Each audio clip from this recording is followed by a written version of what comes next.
I'm here in the produce section of Key Food on Lido Boulevard. Why am I here?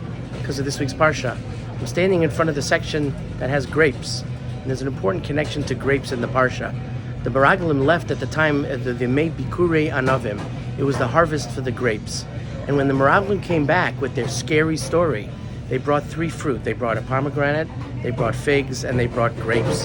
The famous picture of them carrying the cluster of giant grapes that is now the basis of the logo of Carmel wine, and the basis, by the way, of the Israeli tourism industry. So what is the connection between these fruits? The Arizal points out that later on in the Torah, we're going to read about the mitzvah of Bikurim, of bringing the first fruit, taking the first fruit, waiting 3 years, and the 4th year, bringing them to the Beis HaMikdash, and with a lot of pomp and circumstances, bringing them to the Kohanim.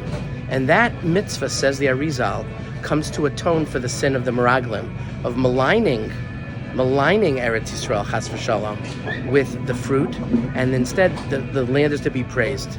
And years later, Menachem Zemba, the Rav of the Warsaw Ghetto, he tells us that if you look in the Mishnah Bikurim, chapter 3, Mishnah 1, it gives examples of Bikurim, and there are 7 fruit that are Bikurim. There's wheat, there's barley, there's pomegranates, olives, grapes, and figs, and dates. Those are the 7 fruits. Yet the Mishnah only mentions 3. The Mishnah mentions 3. Why only 3? Because it's the figs, the pomegranates, and it's the grapes.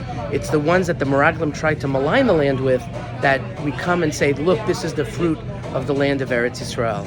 So it's now the summer. We now have more fruit, hopefully, in our diets, and grapes and figs and pomegranates, and the lands and the beautiful fruit of our beautiful Eretz Yisrael. It's a beautiful land, and it's a land that will succeed, that turns green, that takes from brown and goes to green. It's our beautiful land. Not only do we are supporting the soldiers of Israel and the state of Israel, but the agriculture of Israel we have to support as well.